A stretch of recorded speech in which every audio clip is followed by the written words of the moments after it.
number 3 in class +2 electrochemistry.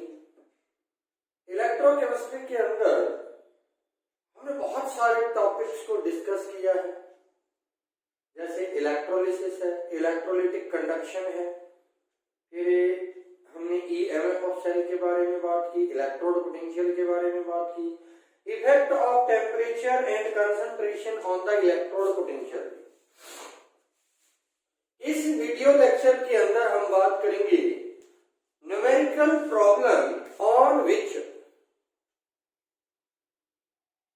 और numerical problem of Nernst equation. Nernst equation के अंदर कौन कौन से, एक तो हम ईएमएफ ऑफ सेल कैलकुलेट करने वाले न्यूमेरिकल जो जिसमें कंसंट्रेशन के ऊपर और टेम्परेचर के ऊपर डिपेंड करता है आपका ईएमएफ ऑफ सेल। दूसरा भी इक्विलिब्रियम कांस्टेंट किस प्रकार से हम ईएमएफ से कैलकुलेट कर सकते हैं। और तीसरे टाइप के जो न्यूमेरिकल है वो गिब्स फ्री एनर्जी को कैलकुलेट करने के लिए। इन न्यूमेरिकल्स को हम यहां पर करेंगे इस वीडियो लेक्चर के अंदर। सबसे पहला numerical on Nernst equation to calculate the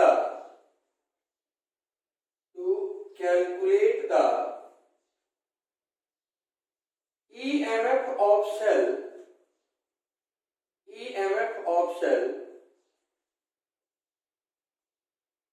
cell कौन सी है हमारे पास, गिवन सेल है हमारे पास Fe2 plus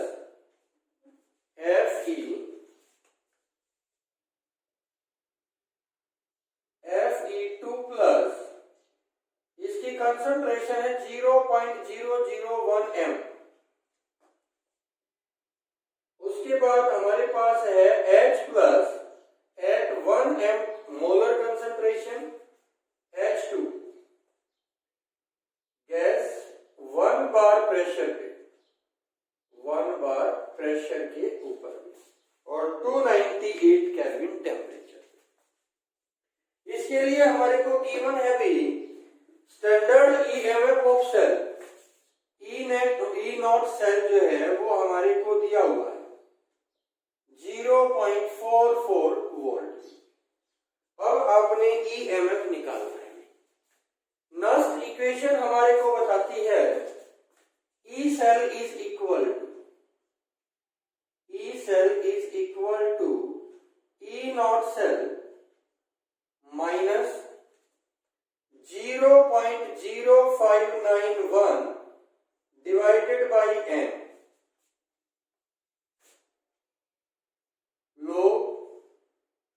concentration of Fe2 plus divided by concentration of H plus इसका स्क्वायर होगा, क्योंकि रिएक्शन क्या हमारे पास Fe2 plus Fe solid plus 2H plus will give Fe2 plus H2। तो जो इसकी कंसंट्रेशन होगी आपकी हाइड्रोजन की वो स्फीयर में आएगी आपकी। आपने इनकी कंसंट्रेशन को पुट करना है E naught cell 0.44 volt minus 0.0591। Electron involve in the electrode process is 2 और लोग 0.001 डिवाइडेड बाई 1 स्क्वायर। तो इसकी मोलर कंसंट्रेशन जो है वो 1 m दे रखी है हमारे। अब हमारे पास आ गया 0.44 volt minus 0.0591 divided by 2 log 10 raised to the power -3। ये -3 आगे आ जाएगा, माइनस माइनस प्लस हो जाएगा, आपके पास आ जाएगा 0.44 volt plus 0.02955 into 3 and after solving it will give you 0.53 volt. इस तरह तरह से आप EMF of any cell can be calculated by this formula. These are the numerical which are based upon the Nernst equation directly, or you can say that effect of concentration, because the temperature taken here is standard temperature. हमने यहाँ पर जो temperature लिया है वो standard temperature जो है वो यहाँ पर लिया है. अगर टेम्परेचर होगा तो ये और ज्यादा चेंज होगा. अब हम बात करते हैं दूसरे टाइप के न्यूमेरिकल जो यहाँ पर पूछे जाते हैं आपसे. वो पूछे जाते हैं अभी to calculate the equilibrium constant. To calculate the equilibrium constant for a given cell. किसी भी given cell के लिए equilibrium constant कैसे हम निकालें, उसका एक न्यूमेरिकल देखते हैं हम यहाँ पर. हमारे को न्यूमेरिकल दिया हुआ अभी, calculate the equilibrium constant for the reaction. हमारे को रिएक्शन दी हुई है और उसके लिए इक्विलिब्रियम कांस्टेंट आपने कैलकुलेट करना है. Zn plus Cd2 plus will give Zn2 plus Cd. इस इक्वेशन के लिए, रिएक्शन के लिए आपने इक्विलिब्रियम कांस्टेंट की वैल्यू कैलकुलेट करनी है. कैसे करेंगे? हमारे को गिवन है अभी इनके रिडक्शन पोटेंशियल दिए हुए हैं. Reduction potential of Cd2 plus Cd electrode is equal to minus 0.403. इसका जो रिडक्शन पोटेंशियल दिया हुआ है Zn2 plus Zn इलेक्ट्रोड का, वो दिया हुआ minus 0.763 वोल्ट. अब हमने क्या करना है? हमने कैलकुलेट करना है अभी यहाँ पर E naught cell. E naught cell किसके बराबर होगी? E naught cathode minus E naught anode. जिसका रिडक्शन पोटेंशियल ज्यादा है, नेगेटिव में इसकी वैल्यू ज्यादा है, इसकी वैल्यू कम है, तो ये रिडक्शन पोटेंशियल ज्यादा हो गया, वो कैथोड का काम करेगा. तो यहाँ पर माइनस 0.403 माइनस 0.763, ये आपके पास आ गया 0.36 वोल्ट. ये आ गई आपकी standard EMF of the cell. अब आपने क्या, इक्विलिब्रियम कांस्टेंट, उसके लिए हमारे पास एक फॉर्मूला है E नॉट सेल. याद होगा आपको, तो साथ के साथ जरूर बोले. आप साथ के साथ बोलते नहीं है बच्चे. जिस तरह से आप सब्सक्राइब, शेयर और लाइक नहीं करते हैं, उसी तरह से आप यहां पर भी साथ के साथ नहीं बोलते हैं. E naught cell is equal to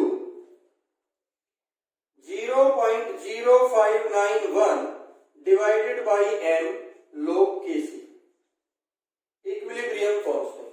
तो यहाँ पर n की वैल्यू इस रिएक्शन के अंदर 2 होगी. आपके पास आ गया E नॉट सेल हमने निकाल ली.